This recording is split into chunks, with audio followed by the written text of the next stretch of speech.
Olá, começa agora o programa Intercampus pela Rádio Universitária da UFG. Eu sou Isaura Carrijo e você pode nos ouvir pelo rádio nos 870 AM, pela internet no site radio.ufg.br e também pelo aplicativo Minha UFG. E nós começamos o programa de hoje com a participação semanal da Universidade Estadual de Goiás aqui no Intercampus. A jornalista Ana Carolina já está na linha para contar as novidades da UEG. Olá, Ana. Bom dia, Isaura. Bom dia. Bom dia, ouvinte do Intercampus. Hoje eu vou comentar sobre as principais notícias da semana na UEG. Hoje, 28 de janeiro, é o último dia de matrícula para os candidatos classificados em primeira chamada em 4 processos seletivos da UEG.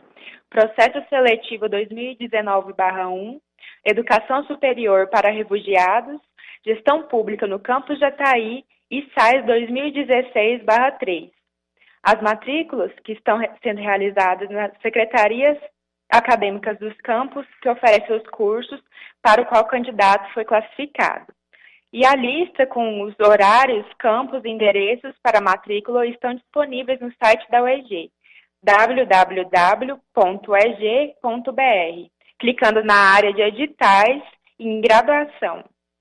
A relação de documentos necessários para realizar a matrícula pode ser conferida nos editais dos processos seletivos, disponíveis no site do Núcleo de Seleção da UEG, www.nucleodeseleção.ueg.br.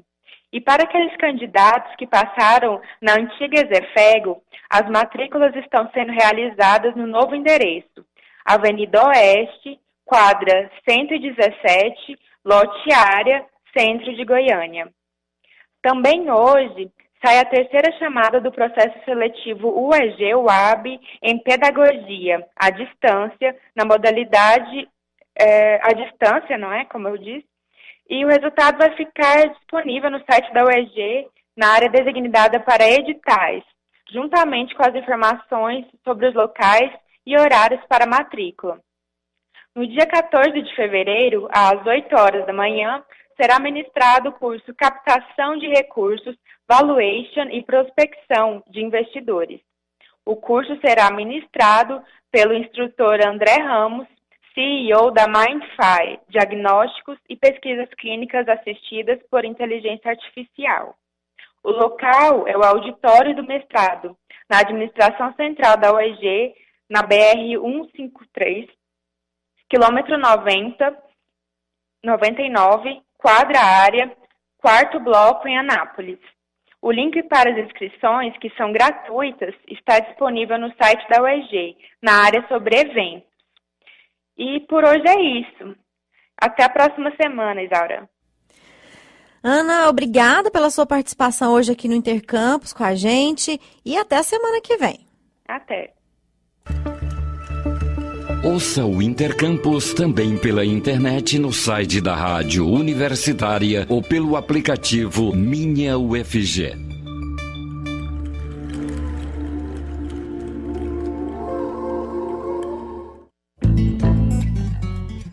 As listas de aprovados em primeira chamada nas universidades públicas participantes do SISU devem sair nesta segunda-feira no site sisu.mec.gov.br.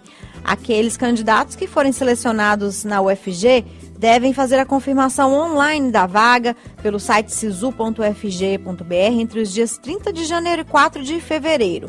Aqueles que não realizarem esse procedimento perdem o direito de realizar a matrícula presencial e cursar a graduação na UFG. Nesse primeiro semestre, serão oferecidas 6.450 vagas na universidade. E o período para inscrições para a lista de espera será de 28 de janeiro a 4 de fevereiro. As convocações de outras chamadas ocorrem a partir do dia 7 de fevereiro. O Ministério da Educação adiou na última sexta-feira, o calendário da edição do primeiro semestre de 2019 do programa Universidade para Todos, o ProUni, e do Fundo de Financiamento Estudantil, o FIES. Essa medida foi publicada na edição da sexta-feira do Diário Oficial, um dia após a prorrogação do prazo de inscrições do Sistema de Seleção Unificado, SISU. Previsto para abrir as inscrições na terça-feira, dia 29, o ProUni agora começará na quinta-feira, dia 31. Já o FIES, do primeiro semestre, abrirá as inscrições em 7 de setembro, 2 dias após o prazo inicialmente previsto. Nós vamos fazer um pequeno intervalo e voltamos já. Estamos apresentando Intercampus.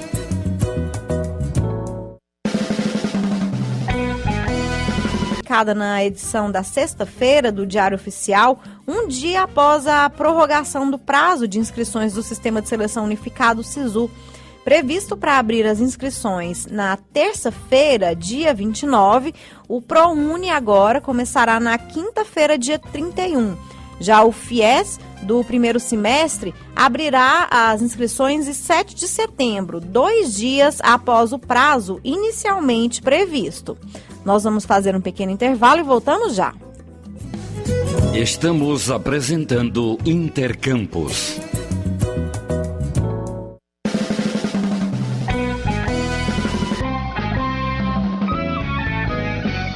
Então foi assim, os bastidores da criação musical brasileira. Na edição da sexta-feira do Diário Oficial, um dia após a prorrogação do prazo de inscrições do Sistema de Seleção Unificado, SISU. Previsto para abrir as inscrições na terça-feira, dia 29, o ProUni agora começará na quinta-feira, dia 31. Já o FIES, do primeiro semestre, abrirá as inscrições em 7 de setembro, 2 dias após o prazo inicialmente previsto. Nós vamos fazer um pequeno intervalo e voltamos já. Estamos apresentando Intercampus.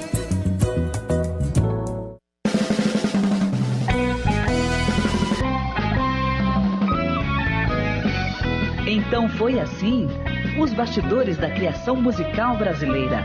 Um programa que desvenda a gênese de músicas que marcaram época e que revela sentimentos, emoções e situações vivenciadas pelos autores e compositores no momento da criação. Um programa repleto de informações e curiosidades sobre as relações de parcerias e os processos criativos musicais. Produção e apresentação, Rui Godinho. Toda segunda, 2 da tarde. Reprise no sábado, 7 da noite.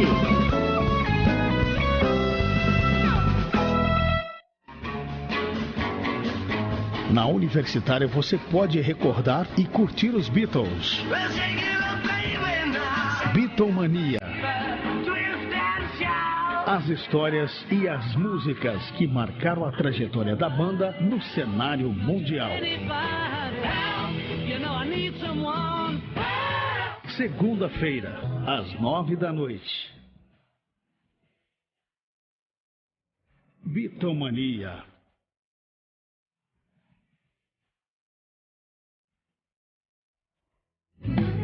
Voltamos a apresentar Intercampus.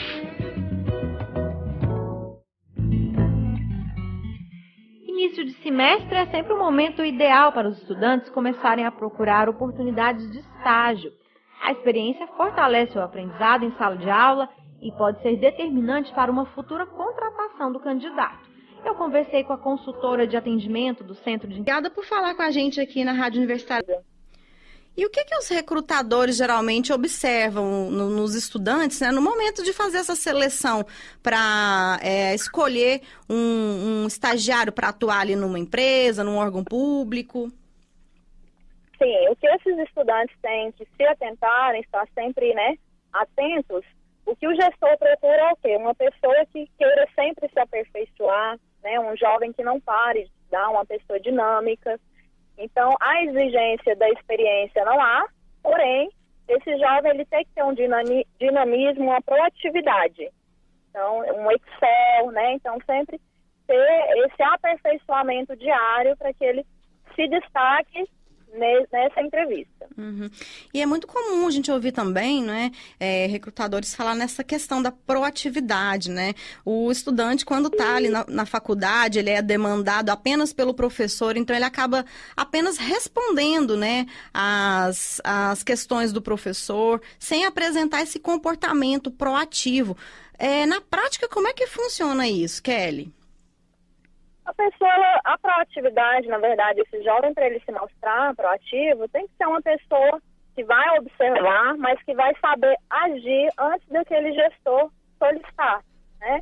Então, uma pessoa que tenha uma agilidade nos processos, uma pessoa que já pense lá na frente, que não fique esperando o gestor falar, olha, você precisa fazer isso. Então, essa pessoa já se antecipa aos processos. Uhum.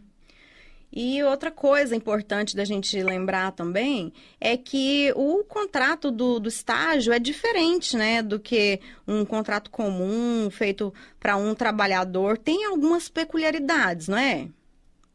Isso, exatamente. O estágio ele é regido pela lei, uma lei federal, a 11.788, de setembro de 2008, onde ele prevê contratação sem vínculo empregatício, onde a empresa tem isenção de todos os encargos trabalhistas para jovens a partir de 16 anos que estejam cursando ensino médio, técnico ou nível superior. Esse contrato, ele traz o quê? Uma estabilidade também para esse estudante, porque é um contrato onde ele vai receber uma bolsa auxílio e um auxílio transporte, é um contrato por tempo determinado, onde tem uma carga horária reduzida. Então, o estágio ele vai variar entre 4 a 6 horas, não pode ultrapassar essas 6 horas diárias, 30 horas semanais. Então, também traz, né, um conforto maior para que esse estudante se aplique também melhor na escola, na faculdade. Então, esses jovens, né, curso médio, técnico ou superior, eles podem fazer esse estágio. E quando o estudante é contratado para atuar numa empresa, não é comum, né, que ele fique isolado, que ele fique largado lá como um funcionário, né? Precisa ter uma orientação de um profissional, né, durante esse tempo em que o estudante permanece na empresa, não é isso?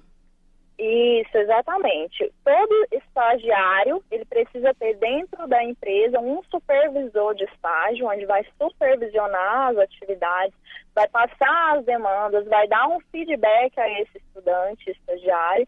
Então, tem todo um acompanhamento que é feito, né? Tem um relatório de atividades, onde esse gestor vai apontar aí os pontos de melhoria, né, os pontos positivos desse estagiário no decorrer do contrato. Então, tem todo esse acompanhamento na empresa e na instituição de ensino, ele tem também um coordenador, orientador de estágio. Então, é feito esse link também entre a empresa, a instituição de ensino, o agente de integração, como o CIE. Tá? Sim, e o ideal é que essa pessoa que acompanha o estudante, né, dentro da empresa ou dentro do órgão, seja uma pessoa que atue na mesma área que o estudante, ou não? A legislação, ela traz o quê? Que precisa ter uma pessoa com uma formação na área ou com experiência. Então, não necessariamente a pessoa que vai supervisionar um estagiário, ela tem que ter a mesma formação da área, vai depender do curso, da área de atuação específica. Então, nós temos cursos, né, no mercado, onde tem que ter, sim, um profissional com a mesma formação, mas nós temos, por exemplo, um supervisor de um estagiário de nível médio, ele necessariamente não tem que ter uma graduação, mas pode ser uma pessoa que já esteja na empresa há vários anos, ali na área administrativa, um exemplo, onde ele domina totalmente o assunto, totalmente a demanda diária. Então, essa pessoa ela pode supervisionar. Agora, existe aquela história de que o estagiário é a pessoa que faz tudo dentro de uma empresa, não é? Serve até cafezinho. Isso acontece na prática mesmo? Como é que as empresas hoje em dia estão lidando com isso, Kelly?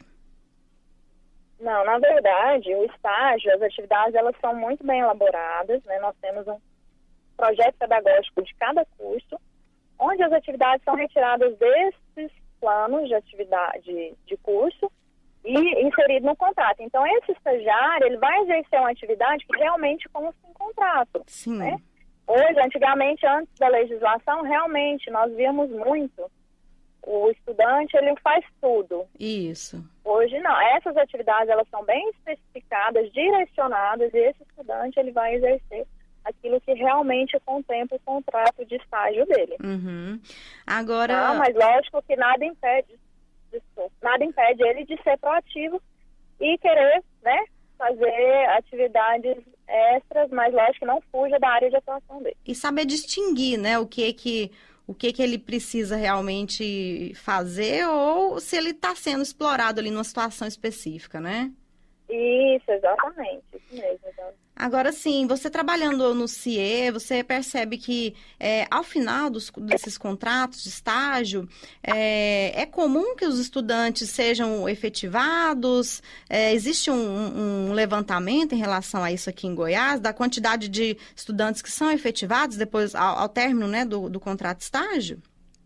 Sim, existe bastante. Nós temos um índice muito grande de efetivação desses jovens, uma média de 7 a cada 10 estagiários encaminhados no mercado, né, 7 são efetivados. Então, o intuito da empresa é esse mesmo, é formar esse profissional para que ele permaneça na empresa, né, que ele seja efetivado e que ele permaneça. Uhum. Então, tem um índice muito grande de efetivação desses jovens no mercado, através do programa de estágio. Muita gente também não sabe como se comportar, né, no momento ali da entrevista, né, de entregar o currículo, se apresentar. Você podia dar algumas dicas para os estudantes que estejam ouvindo a gente nesse momento, de como se comportar nesse momento? Sim. O ideal que a gente sempre pede para esses estudantes são o quê? Ter cautela na sua vestimenta, né, na forma de se comportar nesse processo de uma entrevista, de um processo seletivo, uma vestimenta mais formal, um currículo bem elaborado, mas bem elaborado não quer dizer muito extenso. Um currículo básico, mas com informações necessárias para que o gestor, o recrutador, consiga identificar ali pelo currículo já algumas características que ele precisa para aquele cargo específico. Então tem que ter todo esse comportamento. O português é muito importante, né, evitar falar gírias. Então, tudo isso vai ajudar esse jovem a ter um bom resultado neste processo seletivo. Vamos aproveitar, então, e passar, né, o endereço do CIE, os contatos, para o estudante aí que já está pensando em fazer estágio, em se candidatar, o que ele deve fazer? Sim, hoje os jovens, os estudantes, eles conseguem fazer o cadastro através do nosso portal, que é o www.ciee.org.br, e nós temos também uma central de atendimento, onde eles podem ligar e fazer o seu cadastro via telefone, que é o 3003-2433. 3003-2433 é o nosso contato da central de atendimento, o nosso portal também, né, ele faz lá pela internet, vai ser gerado um login, uma senha de acesso. Com esse login, com essa senha, eles conseguem acessar, visualizar as vagas e se encaminhar essas vagas. O CIE, ele está localizado em Goiânia, na Rua 3, atrás do Teatro Goiânia, no centro da cidade. Então, esses jovens têm todas essas opções, ou pelo nosso portal, ou indo diretamente ao CIE, ou também pela nossa central de atendimento. É válido lembrar também, Isaura, Sim. Que nós temos várias áreas de atuação, tá? Para esses jovens, nós, até o final de fevereiro, nós estamos com a previsão de 1.000 vagas a serem fechadas. No estado de Goiás. Isso, no estado de Goiás. Então, nós temos postos de atendimento em Caldas Novas, Rio Verde, Anápolis. Então, é importante que esses jovens corram, façam o cadastro, aqueles que ainda não tenham, para que eles possam pleitear aí uma vaga de estágio, porque agora é o momento. É o momento ideal. Exatamente. Nós estamos em um período que nós chamamos de sazonalidade, onde muitos contratos se encerram, né, ou pelo motivo de término de contrato, ou pelo motivo do jovem ser formado no final do ano, então a empresa ela repõe essa vaga. Então nós estamos em um período de bastante vagas. Tem que ficar atento, então, ou entrar em contato, né, pelo telefone ou pessoalmente no CIE, o Centro de Integração Empresa-Escola. A gente conversou com a Kelly Núbia Pereira, ela é consultora de atendimento do CIE e falou um pouquinho com a gente aqui na Rádio Universitária sobre a importância desse período do estágio. Kelly, obrigada pela sua participação aqui na rádio da UFG e até uma próxima. Imagina, eu que agradeço, pessoal. Obrigada, bom dia. Obrigada.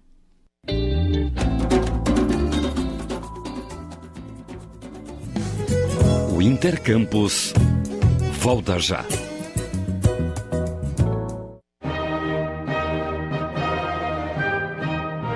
Você tem um encontro marcado com os grandes compositores da história da música. Sala de Concertos, um programa com 5 décadas de tradição na divulgação da música erudita em Goiás. De segunda a sexta-feira, ao meio-dia e às 10 da noite. Universitária, a rádio da qualidade musical e da diversidade cultural. Voltamos a apresentar Intercampus. O Centro Integrado de Aprendizagem em Rede da UFG, o CIAR, está com inscrições abertas para a seleção de tutores que deverão atuar em cursos de graduação e especialização à distância na UFG.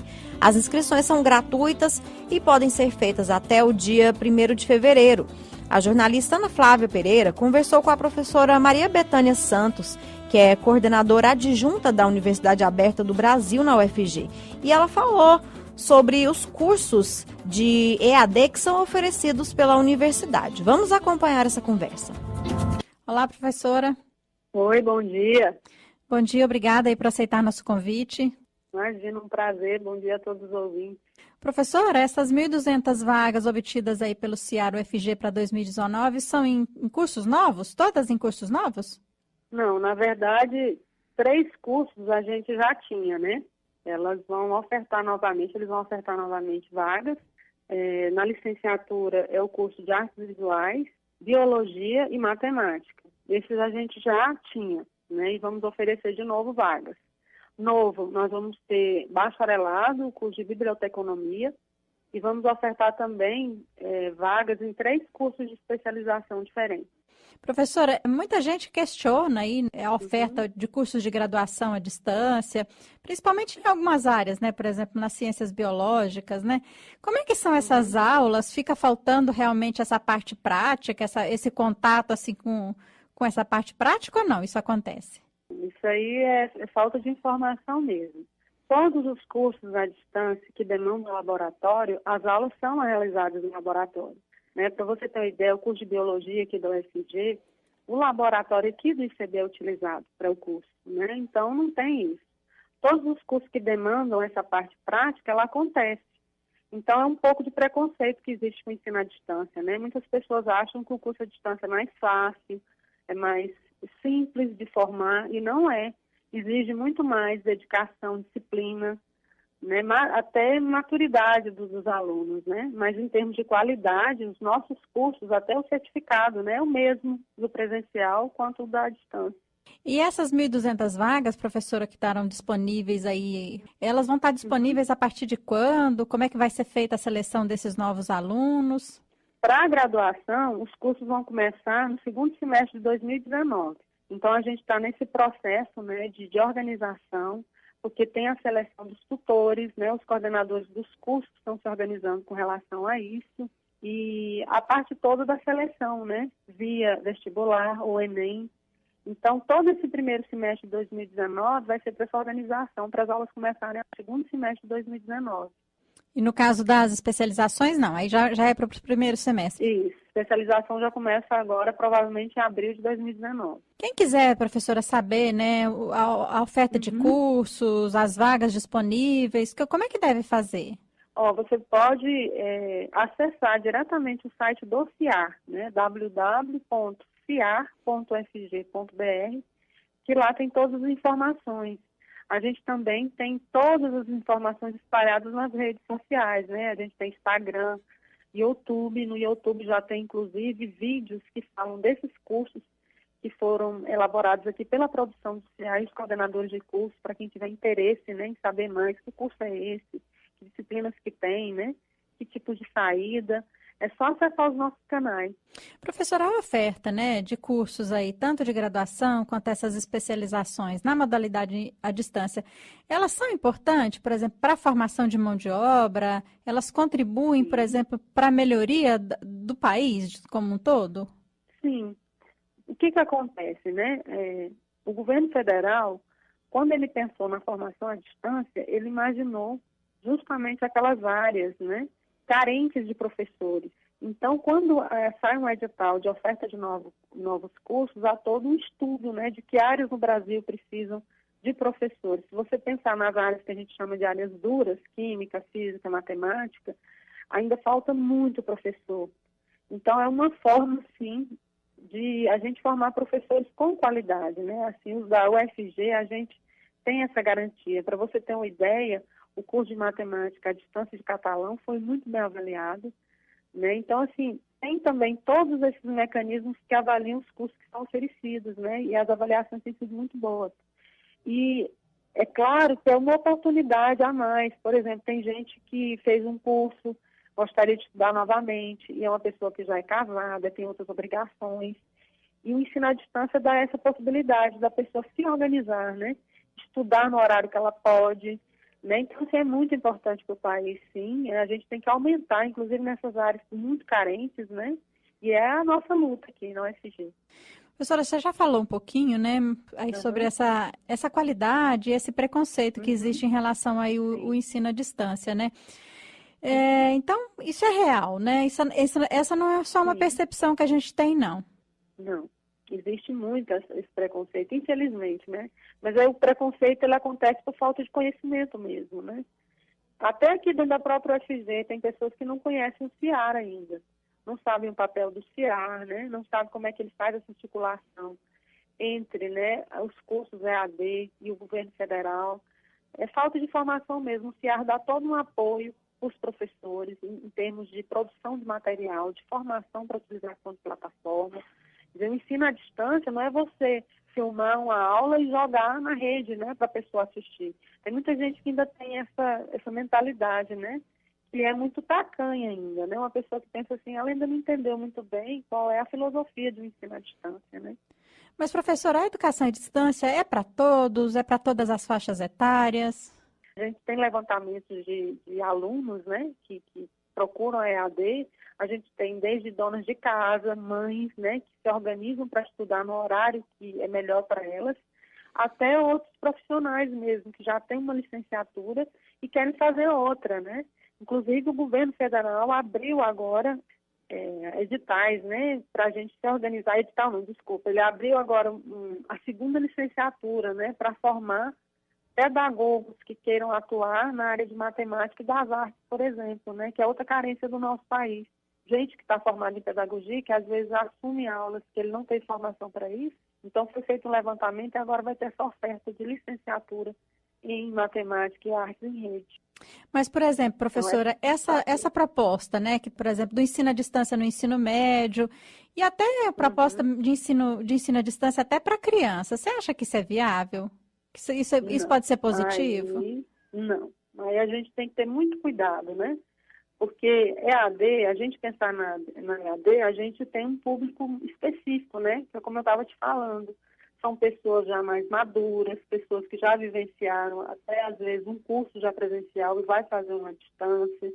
Tem que ter disciplina, tem que ter maturidade, né? Que quando a gente pensa no aluno do ensino médio, né? Como é que a gente vai trabalhar com ele à distância? E criança, se a gente pensa, né, na educação, no ensino fundamental, a criança, para ela aprender, existe uma série de outros elementos que estão vinculados à presença do professor, né? O vínculo afetivo, né? Principalmente a criança aprende muito, ela mistura muito essa coisa do afeto e do aprender, né?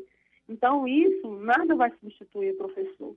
A gente tem que ter muita cautela com essas propostas, né? Nesses níveis de ensino. Eu acho que pensar a EAD, ela requer você pensar também em qual projeto, né, de ensino, qual projeto de ensino que a gente tem no nosso país para esse público, né, do ensino básico.